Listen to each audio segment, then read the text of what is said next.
वंदे मातरम. मित्रांनो नमस्कार. मी संजय झेंडे. आपण पाहतात ॲक्युरियस इन्साइट्स हे यूट्यूब चॅनल. मित्रांनो, आपल्या भारताच्या उत्तरेला असलेला नेपाळ हा केवळ आपला शेजारी देश नाही, तर सांस्कृतिक, धार्मिक आणि ऐतिहासिक दृष्ट्या भारताशी अतिशय जवळून जोडलेला देश आहे. आपण नेहमी म्हणतो भारत आणि नेपाळमध्ये रोटीबेटीचे नाते आहे. परंतु अलीकडे नेपाळमध्ये राजकीय पटलावर झालेल्या एका मोठ्या घडामोडीमुळे आणि तेथे झालेल्या एका विधानामुळे भारत नेपाळ संबंध पुन्हा एकदा जगभरात चर्चेत आले आहे. नेपाळचे नवनिर्वाचित नेतृत्व आणि पंतप्रधान बालन शाह रविवारी नेपाळ संसदेमध्ये उपस्थित होते. तेथे केलेल्या आपल्या पहिल्याच भाषणात त्यांनी एक विधान केलं. त्या विधानामध्ये दोन्ही देशांमधील सीमावादाला तोंड फोडलं गेलं. भारत आणि नेपाळ यांनी एकमेकांच्या काही भूभागांवर अतिक्रमण केल्याचा थेट उल्लेख या विधानामध्ये होता. हे विधान समोर आल्यानंतर अनेक गंभीर प्रश्न उपस्थित होत आहेत. नेपाळचा हा दावा नेमका काय आहे? या वादामागचा खरा इतिहास काय आहे? आणि महत्वाचे, भारतासाठी याचे सामरिक महत्व किती आहे? भारत विरोधी शक्तींची फूस नेपाळच्या नवीन नेतृत्वास मिळते आहे का? अलीकडेचे जे वातावरण तयार झालंय त्याच्यामुळे संशय येतो. आजच्या व्हिडिओमध्ये आपण या विषयाच्या अनुषंगाने सोप्या भाषेत सविस्तर आढावा घेणार आहोत. विषयाच्या मुळाशी जाण्यापूर्वी हे वादग्रस्त विधान करणारे नेते नेमके कोण आहेत हे समजून घेणं खूप गरजेचं आहे.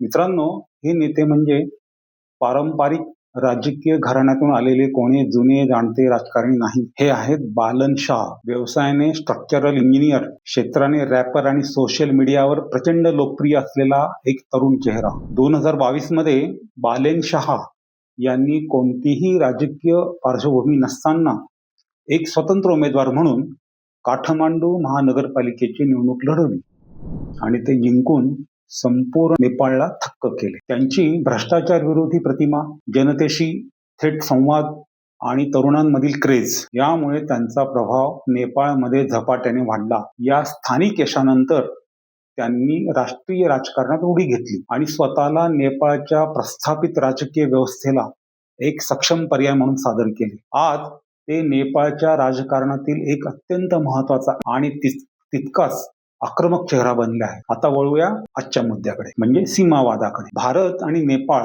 यांच्यातील मुख्य वाद हा प्रामुख्याने 3 क्षेत्रांभोवती फिरतो. पण ते नकाशात दाखवतोय. कालापानी, लिपू लेक आणि लिम्पिया धुरा हा प्रदेश भारताच्या उत्तराखंड राज्याच्या सीमेजवळ तर नेपाळच्या पश्चिम भागाला लागून आहे. भौगोलिकदृष्ट्या हा भाग अत्यंत दुर्गम असला तरी सामरिकदृष्ट्या म्हणजे स्ट्रॅटेजिकली हा भारतासाठी अत्यंत महत्वाचा आहे. कारण या भागाची सीमा थेट चीनच्या तिबेट क्षेत्राला लागून आहे. म्हणजेच हा एक ट्राय जंक्शन पॉइंट आहे. या वादाची मुळे जी आहेत ती कुठे माहिती का? आजची नाही आहेत, ती थेट 1816 या सालातील सुगोली करार, ट्रीटी ऑफ सुगोली यामध्ये दडलेली आहे. 1814 ते 1816 दरम्यान ब्रिटिश ईस्ट इंडिया कंपनी आणि नेपाळच्या गोरखा राजांमध्ये एक मोठं युद्ध झालं, ज्याला अँग्लो नेपाळ युद्ध म्हटलं जातं. या युद्धानंतर दोन्ही पक्षांमध्ये सुगोली करार झाला. या करारानुसार महाकाली किंवा काली नदी ही भारत आणि नेपाळ यांच्यातील पश्चिम सीमा मानण्यात आली, वेस्ट बाउंड्री. पण मित्रांनो, येथेच खरी गोम निर्माण झाली. त्या काळातील दस्तऐवजांमध्ये काली नदीचा नेमका उगम कुठे आहे याचा स्पष्ट उल्लेख नव्हता. आता दोन्ही देशांचे दावे समजून घेऊ. नेपाळचा दावा असा आहे की काली नदीचा मुख्य उगम हा लिपियाधुरा भागात आहे. लिपियाधुरा भागात काली नदीचा उगम असं नेपाळचं म्हणणं आहे. जर हा दावा मान्य केला तर कालापानी आणि लिपू लेक हे संपूर्ण क्षेत्र नेपाळच्या हद्दीत येते. दुसरीकडे भारताची भूमिका अत्यंत स्पष्ट आणि पुराव्यावर आधारित आहे.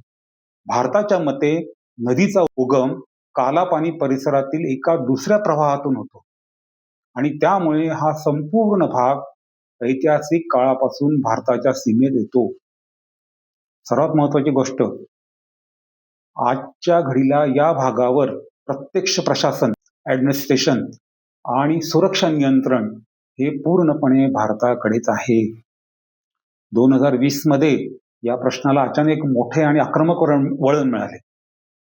भारताने जेव्हा कैलास मानसरोवर यात्रेसाठी लिपू लेख पर्यंत जाणाऱ्या एका महत्वाच्या लिंक रोडचे उद्घाटन केले, तेव्हा नेपाळ सरकारने त्यावर तीव्र आक्षेप नोंदवला. तत्कालीन नेपाळ सरकारने घाईघाईने एक नवीन एक अधिकृत नकाशा प्रकाशित केला, ज्यामध्ये कालापानी, लिपू लेक आणि लिपियाधुरा या तिन्ही भागांना नेपाळचा भूभाग म्हणून दाखवण्यात आले आणि पुढे संसदेत नेपाळच्या याला घटनात्मक मान्यताही देण्यात आली. भारताने नेपाळचा हा नकाशा आणि दावा पूर्णपणे फेटाळून लावला. भारताचं म्हणणं असं आहे की सीमावादाचे प्रश्न हे केवळ संवादाने सुटू शकतात. एकतर्फी नकाशा बदलून जमिनीवरील वास्तव बदलता येत नाही.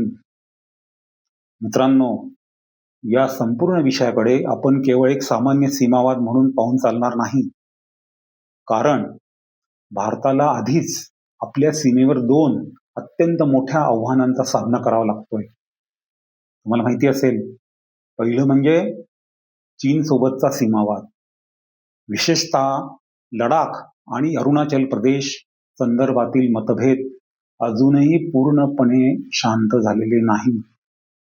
आणि दुसरे म्हणजे पाकिस्तान सोबतचा काश्मीर आणि नियंत्रण रेषेशी संबंधित विषय, हा जुना वाद आहे. अशा संवेदनशील परिस्थितीमध्ये भारताचा अत्यंत विश्वासू आणि शांतताप्रिय शेजारी देश असलेल्या नेपाळकडून असे दावे केले जाणे ही भारताच्या सुरक्षेच्या दृष्टीने नक्कीच चिंतेची बाब ठरू शकते. आणि इथे एक अतिशय महत्वाचा ऐतिहासिक प्रश्न उपस्थित होतो, ज्याची चर्चा आपल्याकडे वारंवार केली जाते. तो म्हणजे नेपाळ पूर्वी अखंड भारताचा भाग होता का, आणि नेपाळची निर्मिती नक्की कशी झाली, याविषयी सुद्धा आज आपण थोडक्यात समजून घेऊ. इतिहास जर चाळला तर आधुनिक नेपाळची निर्मिती, आजचा जो नेपाळ दिसतोय त्याची निर्मिती 18व्या शतकात राजा पृथ्वीनारायण शाह यांनी केली. त्यांनी हिमालयातील अनेक लहान लहान स्वतंत्र राज्यांना एकत्र आणून एक मजबूत नेपाळ साम्राज्य उभे केले. म्हणजे नेपाळ हा 1947 मध्ये ब्रिटिश भारतापासून फाळणी होऊन किंवा वेगळा होऊन निर्माण झालेला देश नाही, तर तो स्वतंत्र राज्यांच्या एकत्रीकरणातून तयार झालेला एक सार्वभौम देश आहे. ब्रिटिश काळात म्हणजेच 1816च्या सुगोली करारानंतर नेपाळला आपले काही मोठे प्रदेश गमवावे लागले होते, ज्यात आजचा कुमाऊ, गढवाल, सिक्कीमचा काही भाग आणि तराई क्षेत्राचा समावेश होतो. हे सर्व प्रदेश आज भारताचा अधिकृत भाग आहेत. जेव्हा आपण अखंड भारत या संकल्पनेचा विचार करतो, तेव्हा ती प्रामुख्याने एक सांस्कृतिक आणि धार्मिक संकल्पना असते. या संकल्पनेत नेपाळचा समावेश आवर्जून केला जातो, कारण भारत आणि नेपाळ यांच्यात समान हिंदू, बौद्ध धार्मिक परंपरा आहे. दोन्ही देशांमध्ये खुली सीमा आहे. हजारो वर्षांचे कौटुंबिक संबंध आहेत. परंतु राजकीय आणि ऐतिहासिक दृष्टिकोनातून पाहिले तर इतिहासातील बहुतांश कालखंडात नेपाळने आपले स्वतंत्र राजकीय अस्तित्व नेहमीच टिकवून ठेवले आहे. मित्रांनो, भारत आणि नेपाळचे संबंध हे केवळ जमिनीच्या काही तुकड्यांवर किंवा सीमावादावर अवलंबून नाही. दोन्ही देशांमध्ये जगातील सर्वात युनिक अशी खुली सीमा आहे, ओपन बॉर्डर आहे, जेथे येण्या जाण्यासाठी कोणत्याही व्हिसाची गरज पडत नाही. लाखो नेपाळी नागरिक आज भारतात शिक्षण, रोजगार आणि सन्मानाने व्यवसाय करत आहेत. भारतीय सेना दलात सैन्यातील शौर्याचे प्रतीक असलेली गोरखा रेजिमेंट ही दोन्ही देशांमधील अतूट विश्वासाचे आणि रक्ताच्या नात्याचे सर्वात मोठे उदाहरण आहे. दुसरं, पशुपतीनाथ ते काशी आणि जनकपूर ते अयोध्या हा आपल्या संस्कृतीचा आणि आस्थेचा सेतू आजही तितकाच मजबूत आहे. त्यामुळे प्रश्न भूभागाचा नाही, तर प्रश्न आहे दोन्ही जुन्या मित्रांमधील विश्वास टिकवून ठेवण्याचा. इतिहास साक्षी आहे की भारत आणि नेपाळमध्ये कितीही राजकीय मतभेद झाले तरी त्याचे रूपांतर कधीही संघर्षात किंवा युद्धात झाले नाही. दोन्ही देशांनी नेहमीच संवादाचा सुवर्ण मध्य निवडला आहे. या विषयाचा समारोप करताना एवढंच म्हणता येईल, नेपाळचे नेतृत्व किंवा बालेन शाह यांचे विधान राजकीय दृष्टिकोनातून कितीही आक्रमक वाटत असले तरी त्यांनी जमिनीवरील वास्तव तात्काळ बदलणार नाही.